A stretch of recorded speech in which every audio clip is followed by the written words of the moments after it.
पर अमित शाह का ट्वीट आया है। लोकतंत्र के लिए ऐतिहासिक दिन उन्होंने इसे बताया है। उच्च स्तरीय समिति ने पेश की है रिपोर्ट, अमित शाह ने कहा है। और इस ट्वीट में उन्होंने दरअसल इस दिन को बेहद ऐतिहासिक बताया है। लगातार ये कोशिश की जा रही है मोदी सरकार की तरफ से कि वन नेशन वन इलेक्शन कि इस पर एक साथ हमारे देश में सारे चुनाव करवाए जाए। एक विस्तृत रिपोर्ट हम इस पर आपको दिखाते हैं।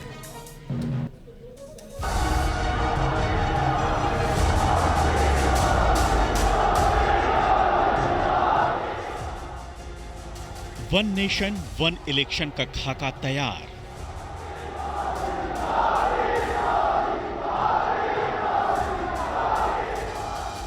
कोविंद कमेटी ने राष्ट्रपति को सौंपी रिपोर्ट। 191 दिन की रिसर्च, 18,626 पन्नों की रिपोर्ट। 47 राजनीतिक दलों ने कमेटी को दी अपनी राय।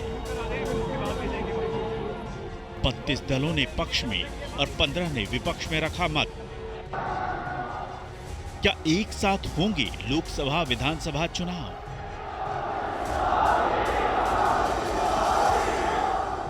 एक देश एक चुनाव पर कोविंद की रिपोर्ट में क्या है?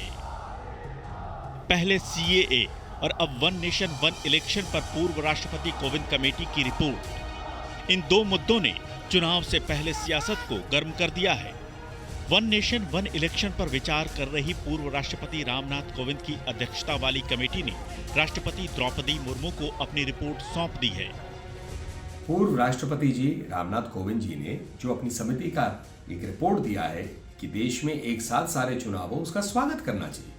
माननीय प्रधानमंत्री जी भी नरेंद्र मोदी जी ने कई बार इसके बारे में बात की है। इससे कई फायदे हैं, कई लाभ हैं।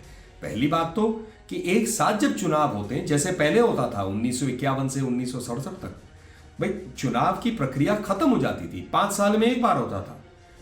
पूरा प्रशासन, राजनीतिक लोग, सारे लोग जो है काम कर सकते हैं, निरंतर काम कर सकते हैं 5 साल के लिए बिना रोक के।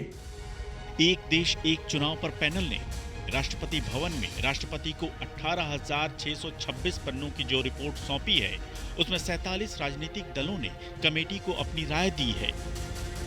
इनमें 32 ने पक्ष में और 15 ने विपक्ष में मत रखा है।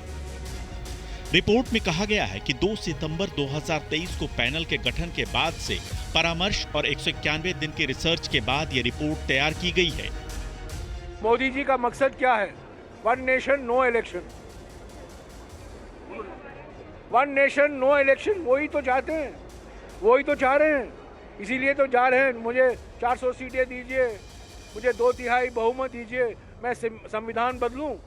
संविधान बदलने का उनसे क्या फायदा मिलेगा? One nation no election.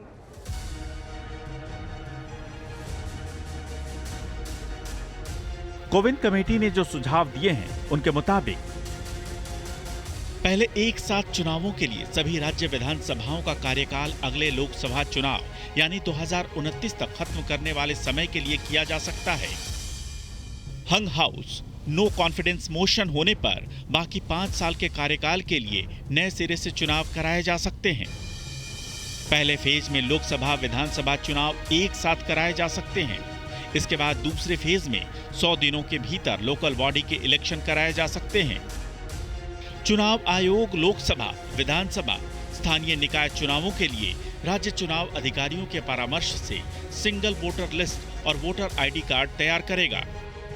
साथ ही कोविंद पैनल ने एक साथ चुनाव कराने के लिए उपकरणों, मैन पावर और सुरक्षा बलों की एडवांस प्लानिंग की सिफारिश भी की है। पूर्व राष्ट्रपति कोविंद की अगुवाई में 8 मेंबर कमेटी पिछले साल 2 सितंबर को बनी थी। 23 सितंबर 2023 को इसकी पहली बैठक दिल्ली में हुई। कमेटी में पूर्व राष्ट्रपति रामनाथ कोविंद, वकील हरीश साल्वे, गृहमंत्री अमित शाह, कांग्रेस नेता अधीर रंजन चौधरी, डीपीए पार्टी के गुलाम नबी आजाद के अलावा अफसर एनके सिंह, डॉक्टर सुभाष कश्यप और डॉक्टर संजय कोठारी समेत 8 मेंबर हैं। केंद्रीय कानून मंत्री अर्जुन राम मेघवाल कमेटी के स्पेशल मेंबर बनाए गए हैं। देश में फिलहाल राज्यों के विधानसभा और लोकसभा चुनाव अलग अलग समय पर होते हैं, जिन्हें एक साथ कराने की मांग उठती रही है। Team news nation.